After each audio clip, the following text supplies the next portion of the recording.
Como tramita uma investigação criminal? Bom, gente, a investigação criminal, como a gente já sabe, acontece na modalidade inquérito policial e na modalidade procedimento investigatório do Ministério Público. A base para a tramitação do inquérito policial é basicamente uma dinâmica entre os diversos órgãos da Polícia Judiciária e o controle do Ministério Público. Então, basicamente esse inquérito vai tramitar no âmbito das delegacias de polícia, seus órgãos técnicos, e efetivamente, de tempos em tempos, é feita a remessa para o órgão do Ministério Público para renovação do prazo. Do ponto de vista da investigação criminal proporcionada pelo próprio Ministério Público, essa tramitação é um pouco diferente. Na verdade, no caso do Ministério Público, ela vai circular entre seus órgãos internos e episodicamente pode ser que certas diligências sejam requeridas ao corpo de polícia judiciária, quando não houver capacidade técnica ou expertise naqueles órgãos ministeriais.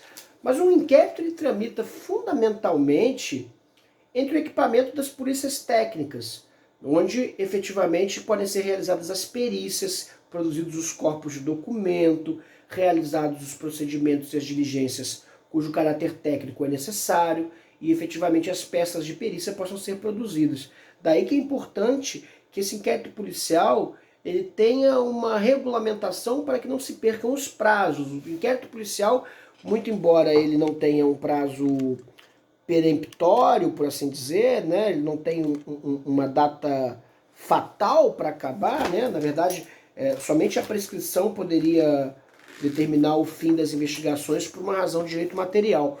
Mas esse inquérito ele tem, por regra, um prazo. E a gente tem esse prazo dado aqui pelo artigo 10º do Código de Processo Penal. O inquérito deverá terminar no prazo de 10 dias se o indiciado tiver sido preso em flagrante ou estiver preso preventivamente, contado o prazo, nessa hipótese, a partir do dia em que executar a ordem de prisão ou no prazo de 30 dias, quando estiver solto mediante fiança ou sem ela. Efetivamente, nós temos essa como uma regra básica do inquérito policial, mas nós temos prazos diferentes. Nos crimes contra a economia popular, né, o prazo é de 10 dias para indiciado solto ou preso. Nos crimes da lei de droga, nós temos um prazo de 30 dias para o indiciado preso e 90 dias para o indiciado solto. Nos inquéritos da Polícia Federal, prazo de 15 dias para o indiciado preso, podendo ser prorrogado por mais 15 dias. Nos inquéritos militares, prazo de 20 dias e 40 dias para indiciado solto. Agora, o que é importante aqui, pessoal? Esse prazo não é peremptório. O que acontece é que, esgotado esse prazo, esse inquérito ele vai ser remetido ao Ministério Público para sua renovação sob justificativa dos motivos de atraso. E é bastante comum que ele se atrase porque, efetivamente, as polícias civis do Brasil inteiro, mas sobretudo no estado do Rio de Janeiro, elas estão bastante sobrecarregadas, estão muito assoberbadas. Há muito poucos policiais para dar trato a tantas investigações. Então, efetivamente, que a Polícia Civil acaba tendo bastante dificuldade em cumprir esse prazo. A gente está lidando aqui com um prazo estabelecido com uma realidade de 1940. A gente não poderia pensar que hoje essa mesma realidade se aplicaria socialmente do nosso ponto de vista. Né? Há uma defasagem no equipamento policial de investigação. Né? Bom, então esse processo ele vai tramitar efetivamente entre os órgãos da competência policial. Ao final do prazo ele tem que ser remetido ao Ministério Público para que renove o prazo.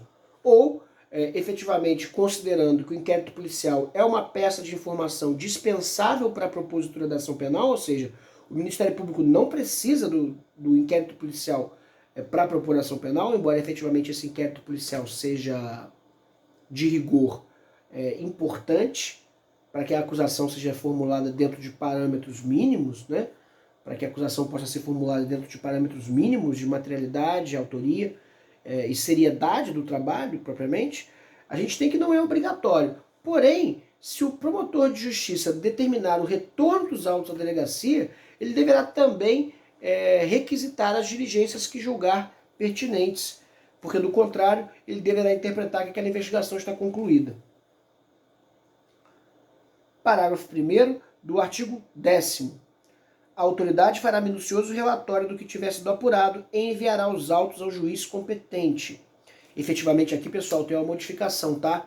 muito embora isso não tenha sido aplicado ainda pela suspensão da eficácia do pacote anticrime em relação ao juiz de garantia por parte do STF, o juiz competente no curso da investigação para todos os efeitos do novo pacote anticrime, efetivamente seria o juiz de garantia, não o juiz que futuramente poderá julgar a causa, tá? A gente tem que ficar atento porque essa realidade ainda não foi efetivada, graças à suspensão da eficácia da norma pelo STF, no que se refere a juiz de garantia. Mas isso vai acontecer em algum momento, se efetivamente as nossas leis ainda devem ser cumpridas pelas autoridades brasileiras.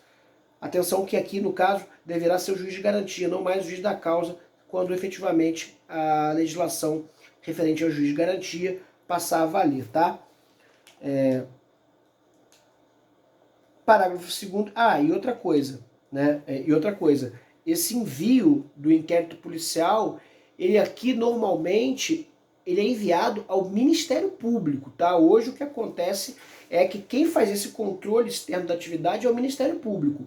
No caso do juiz de garantia, não está muito claro quem é que vai fazer esse controle, se o juiz ou o próprio promotor de justiça, como é hoje. Mas essa tramitação deve rodar entre esses três atores: promotor de justiça, delegado de polícia e juiz de garantia. É assim que deve ficar estabelecido. Na prática, a gente tem que aguardar. O Brasil é o país da jurisprudência, né? A jurisprudência aqui é fonte do direito quase em pé de igualdade com a lei, quando muitas vezes não a supera, né? Na prática. Mas efetivamente aqui, esse trâmite hoje, funciona entre o Ministério Público e o delegado de polícia, basicamente, tá? Então a autoridade fará minucioso relatório de tudo que tiver sido apurado e enviará os autos ao juiz competente, aqui no caso o Ministério Público. Parágrafo 2º. No relatório poderá a autoridade indicar testemunhas que não tiverem sido inquiridas, mencionando o lugar onde possam ser encontradas. Parágrafo 3º. Quando o fato for de difícil elucidação e o indiciado estiver solto, a autoridade poderá requerer ao juiz a devolução dos autos para ulteriores diligências que serão realizadas no prazo marcado pelo juiz. Aqui no caso, pessoal, onde se lê juiz, lê-se membro do Ministério Público, promotor de justiça. É o promotor de justiça que efetivamente faz esse controle externo, não mais o magistrado. O que é acertado do ponto de vista da inquisitorialidade do sistema, né? O sistema seria demasiado inquisitório se fosse o juiz de direito que possivelmente poderia julgar a causa que tivesse que ficar renovando os prazos para investigação, como se interesse tivesse efetivamente na realização dessa investigação, né? Na verdade, o juiz deve, para todos os efeitos, se afastar de qualquer elemento de parcialidade. Ele não deve demonstrar qualquer tipo de interesse pela investigação, mas, ao contrário, julgar somente os fatos que serão levados até ele. É nesse sentido que a modificação trazida pelo pacote anticrime, no caso dos juízes de garantias, é tão importante. É justamente para impedir que o magistrado tome conhecimento dos fatos da investigação, senão através das partes, ou seja, da acusação e da defesa. Quando o fato for de difícil elucidação, pessoal, e basicamente isso acontece quando não há tempo para concluir as diligências, o que acontece é o retorno desses autos do Ministério Público para a Delegacia de Polícia, com a renovação de prazo e mais as diligências indicadas ainda por fazer. Quais seriam as diligências necessárias, o que seria efetivamente imprescindível e assim sucessivamente. Certo? É nesse sentido que essa tramitação vai acontecer. Há aqui alguns artigos também defasados, né? O artigo 11. Os instrumentos de crime, bem como os objetos que interessarem à prova, acompanharão os autos do inquérito. Pessoal, isso aqui não é bem assim, né? Você imagine, eu cheguei até a ver inquérito assim que tinha realmente o pacote da droga, né? Mas não tinha droga dentro. Agora, você imagine que o inquérito cheio de droga ficasse rolando de uma delegacia para outra, de uma delegacia para o judiciário, quer dizer, haveria um risco sincero do perdimento da prova, né? Um revólver. Não é assim. Na verdade, hoje, todo esse procedimento é documentado, tá?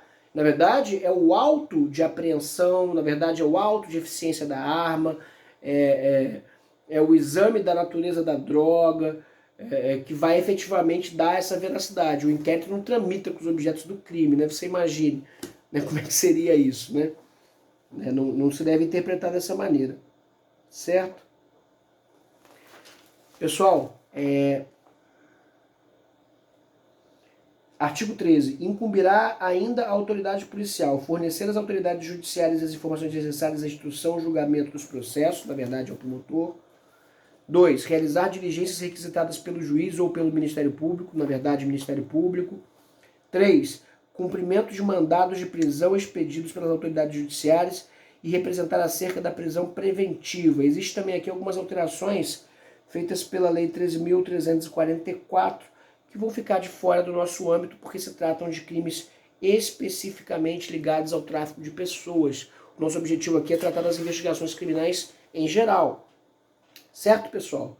Agora, no próximo vídeo, a gente vai tratar sobre o sigilo do inquérito policial e a existência ou não de procedimentos contraditórios nesse instrumento de investigação. Espero vocês lá.